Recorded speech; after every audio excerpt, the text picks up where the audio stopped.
Now go on to the main standard. 8 years after Hartford Courant published the investigative report on dangerous wrestling or the dangerous training, the Center for Medicare and Medicaid Tuturo yung pastor. Ay maingay.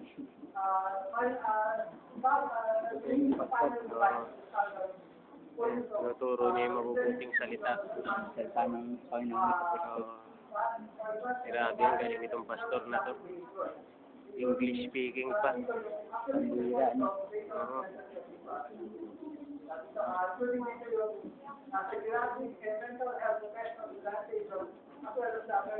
Matawag ka na rin ngayon. May extra battery pa ako dyan. Full charge yun pare. Ang aga pa, oras 4 pa lang. Ha? Magkano ko? 9. Ulul. 7.5 lang. Ibenta ko yung Pare, wala ka nang makukuha ganito. Nagtanong kaya ako, pati mga office mate ng asawa ko nag-aaral. Saka meron yung dote. Meron. Makatawag na makayo ko ng papakyut pa sa mga... Sir, you consider, like in the people journey, within stated in the estimate, right? You consider a banditer as a restraint. Okay. So, people. So, Mitsubishi.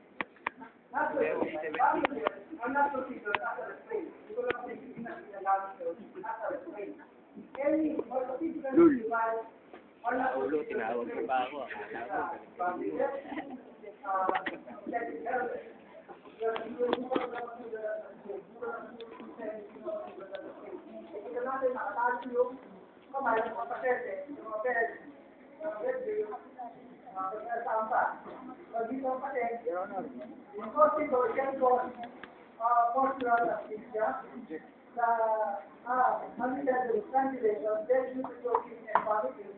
Tapos yung starting of blood pressure, dahil sa pag-uwi sila sa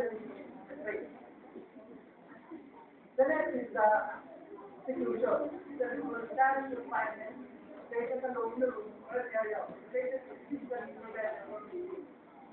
Ito yung ang nurse, ang buong nurse, at the door, kailangan ng nurse merong observable light. Kasi, contraindicated naman seclusion, for our patients, who back their head on the wall. So, Kaya kami itong pastor na to. Anong kami? Paala mo na. Bibigyan mo na isang example. I know majority of us want to go abroad to work abroad. Gagaling-galingan ka pa. Kaya bata, alis ka na eh. Like you. Ito ang bibigyan ng example. You know, the Philippine height, ranging from 5 to 5, right? Let's. Hindi na sa atin ang tumatakal. Lalo sa mga babae, hindi na tumatakal ng 5-7 pa na. If you're in the demographic ward, with the patient weighing 220 pounds, Ilang minuto inaabot niya sa Ay, baka tayo. Hindi mo kaganti mo. Hindi mo ay aning.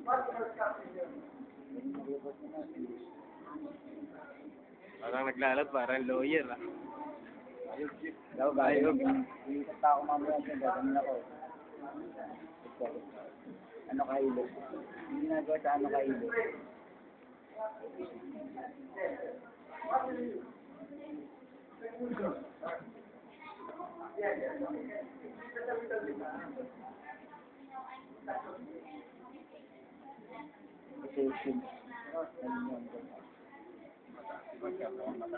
You are living. Inclusion is a symbol ng taas ng finance. Diba? Hindi siya pwede Lawyer na lawyer ang dating. Kanina, pastor lang eh. Lawyer na.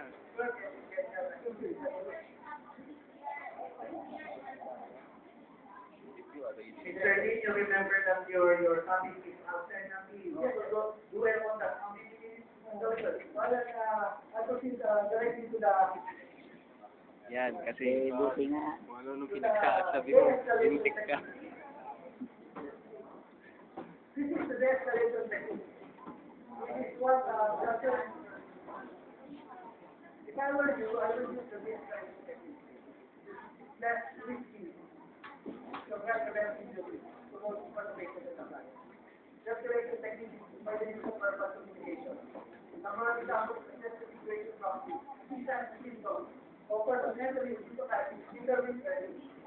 Remember, bago pa siya mag-provide the hospital,